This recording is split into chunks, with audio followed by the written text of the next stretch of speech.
क्यों रफ़ी साहब की इस रिकॉर्डिंग पर संगीतकार के पैरों तले खिसक गई थी ज़मीन, आने लगे थे चक्कर। ऐसा क्या हो गया था इस गाने की रिकॉर्डिंग पर? कौन सा ये गाना था, कौन सी फिल्म का ये गाना था, जिस पर बात करेंगे। कौन ये संगीतकार था, इस पर बात करेंगे। दोस्तों, चैनल पर नए तो चैनल को सब्सक्राइब कर लीजिएगा, बेल आइकन भी प्रेस कर लीजिएगा ताकि नोटिफिकेशन आप तक पहुँचती रहें। नमस्कार, मैं महेश कोहली बॉलीवुड संगीत के सफ़र से। दोस्तों, आज मैं जिस फिल्म के गाने की बात कर रहा हूँ, इसके डायरेक्टर प्रोड्यूसर थे एच.एस. रवेल साहब, संगीतकार थे नौशाद साहब। ये वही एच.एस. रवेल थे। इस फिल्म के गाने से पहले, इस फिल्म से पहले नौशाद साहब इनकी बहुत बड़ी यानी ब्लॉकबस्टर मूवी में म्यूज़िक दे चुके थे और वो मूवी थी मेरे महबूब। मगर मेरे महबूब के जो एच.एस. रवेल थे कुछ और थे। मुझे याद है, किस्सा आपने भी सुना होगा, मैंने शायद इस चैनल पे भी किया। नौशाद साहब ने जब मेरे महबूब का गाना बनाया था, मेरे महबूब तुझे मेरी मोहब्बत की कसम, कम म्यूजिशियंस के साथ वो ये गाना रिकॉर्ड कर रहे थे। एच.एस. रवेल ने जब देखा नौशाद साहब कम म्यूजिशियंस के साथ फिल्मी गाना रिकॉर्ड कर रहे हैं तो घबरा गए। इतना घबरा गए नौशाद साहब को तो उन्होंने कुछ नहीं कहा। वो राजेंद्र कुमार साहब के पास पहुंचे, राजेंद्र कुमार साहब को सारी बात बताई। नौशाद साहब कम म्यूजिशियन के साथ गाना कर रहे हैं और वो भी फिल्म का टाइटल सॉन्ग। तो राजेंद्र कुमार ने एच.एस. रवेल को सलाह दी, नौशाद साहब को डिस्टर्ब मत करो, वो जैसा कर रहे हैं उनको करने दो और नौशाद साहब पे विश्वास रखो। उन्होंने नौशाद साहब पर विश्वास रखा। इस तरीके से मेरे महबूब का टाइटल सॉन्ग मेरे महबूब तुझे मेरी मोहब्बत की कसम गाना रिकॉर्ड हुआ। बाद में ये गाना अमर बना। ये मैं इसलिए बता रहा हूँ कि एच.एस. रवेल उस समय ऐसे थे, नौशाद साहब की काफ़ी इज्जत किया करते थे। उनके आगे उनकी हिम्मत नहीं थी कि वो नौशाद साहब को कुछ कह सके। मगर मैं जिस गाने की बात कर रहा हूँ, जिस फिल्म के गाने की बात कर रहा हूँ, इस फिल्म में भी उनके संगीतकार नौशाद साहब थे, मगर एच.एस. रवेल बदल गए थे। अब एच.एस. रवेल वो मेरे महबूब वाले एच.एस. रवेल नहीं थे। मेरे महबूब के बाद जो एच.एस. रवेल को सफलता मिली अप्रत्याशित थी। एच.एस. रवेल बहुत बड़े डायरेक्टर प्रोड्यूसर बन चुके थे। इतने बड़े डायरेक्टर प्रोड्यूसर बन चुके थे, फिल्म से अलग भी वो दखल अंदाजी दे रहे थे, यानी संगीत में भी वो दखल अंदाजी दे रहे थे। इस फिल्म जिसके मैं गाने की बात कर रहा हूँ, ये बनारस बेस्ड स्टोरी थी इस फिल्म की।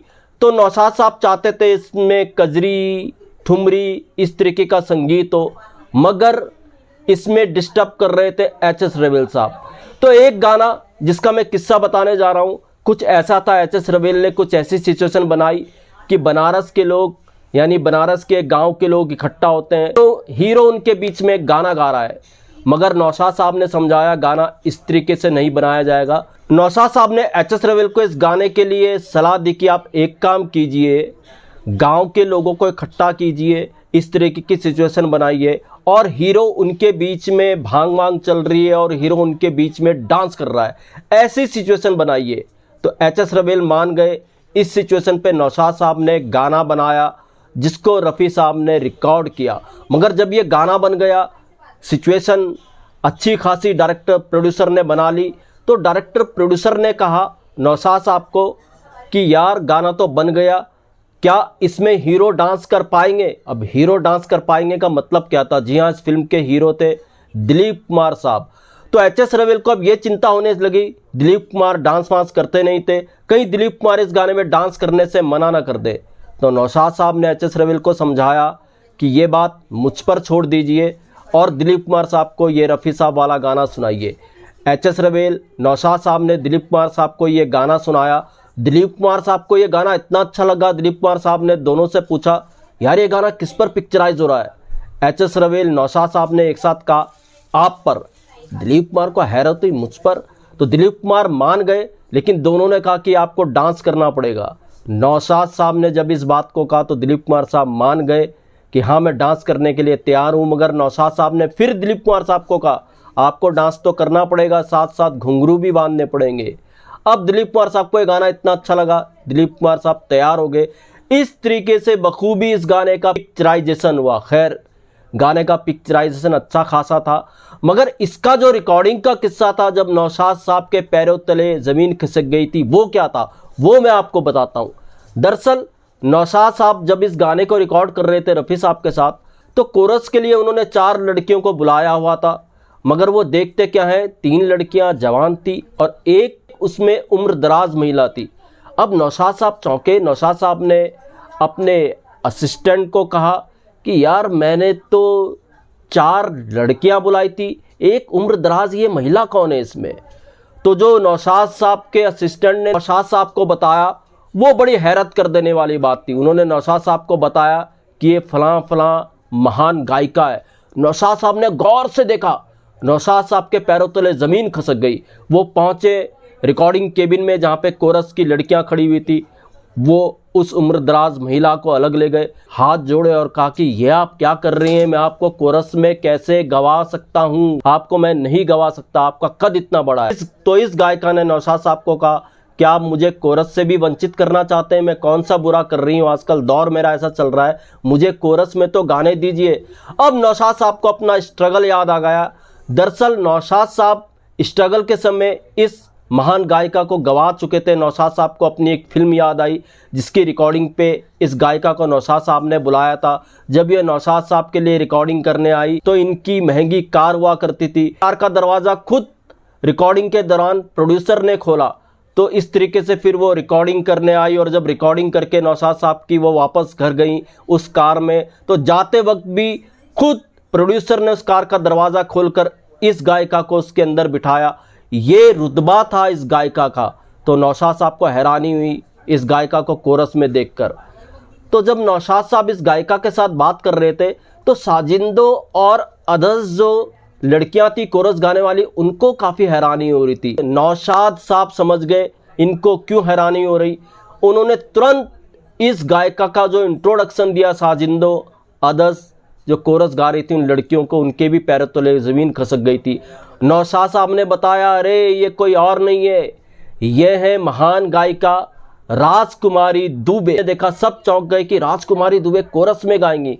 जी हाँ, ये राजकुमारी दुबे वही गायिका है। इनका एक बहुत ही अमर गाना है, बैरी बलम अब बोल इब क्या होगा। ऐसे ऐसे पॉपुलर गाने राजकुमारी दुबे ने दिए। स्टार सिंगर ये रह चुकी थी। एक महल का गाना मुझे याद आ रहा है। तो अच्छा, कुछ गाने के आखिर में आता था जिसको कॉपी करके काजल फिल्म के लिए गज़ल बनाई गई थी, ये जुल्फ अगर खुल के बिखर जाए तो अच्छा। ये राजकुमारी दुबे के ही गाने की कॉपी थी जो काजल में संगीतकार रवि ने इस्तेमाल किया और रफ़ी साहब से गवाया, ये जुल्फ अगर खुल के बिखर जाए तो अच्छा। इससे पहले महल में तो अच्छा करके गाना यही राजकुमारी दुबे जी गा चुकी थी। तो ये कद था राजकुमारी दुबे का। राजकुमारी दुबे को लेकिन फिर भी नौशाद साहब नहीं चाहते थे कोरस में गाएं, पर राजकुमारी दुबे ने समझाया। देखिए, एक खान मस्ताना करके म्यूजिक डायरेक्टर हुआ करते थे, उन्होंने नौशाद साहब को उसी का उदाहरण दिया कि कैसे वो हिंद दरगाह पर भीख मांगते हैं लोगों से, आते जाते लोगों से पैसे मांगते हैं। राजकुमारी दुबे ने कहा, कोरस गाने में कौन सी बुराई है, क्या आप भी चाहते हैं मैं खान मस्ताना की तरह कुछ ऐसा करूं। नौशाद साहब को खान मस्ताना की बात याद आई। खान मस्ताना नौशाद साहब को भी मिल चुके थे, नौशाद साहब उनकी हालत देख चुके थे। और खान मस्ताना की जो पेंशन थी, यानी एक तरीके की पेंशन ही कहेंगे इसको, म्यूजिक डायरेक्टर एसोसिएशन से उन्होंने लगवाई थी। लगभग 300 रुपये महीना खान मस्ताना को दिलवाया करते थे म्यूजिक डायरेक्टर एसोसिएशन से। तो जब राजकुमारी दुबे ने खान मस्ताना के बारे में इस तरीके से बताया कि आप क्यों ऐसा चाहते हैं कि मैं भी उसकी तरह इस तरीके से सड़कों पे भीख वगैरह मांगू, तो मुझे कोरस गाने ही दीजिए। कोरस गाने में ऐसी कौन सी बुराई है। खैर, नौशाद साहब को मानना पड़ा राजकुमारी दुबे जी की बात को। हाँ, राजकुमारी दुबे जैसी गायिका ने रफ़ी साहब के साथ जिस गाने में कोरस गाया है वो गाना कोई और नहीं, फिल्म संघर्ष का एवरग्रीन गाना है, मेरे पैरों में घुंघरू बंधा दे तो फिर मेरी चाल देख ले। मेरे पैरों में घुंघरू बंधा दे। इस गाने में राजकुमारी दुबे ने कोरस में गाया था रफ़ी साहब के साथ। ये गाना नायाब है, अमर ये गाना है, मगर ये सच है, राजकुमारी दुबे को कोरस वाली लड़कियों के बीच में देखकर नौशाद साहब के पैरों तले स्टूडियो में ज़मीन खसक गई थी। सच कहे तो उनको चक्कर जैसे आने लगे थे कि ये क्या हो गया। तो दोस्तों, ये था एक नायाब गाने का नायाब किस्सा। ऐसे किस्से मैं आपके लिए लेकर के आता रहूँगा। महेश कोहली को दीजिएगा इजाज़त। Good bye, good luck and take care.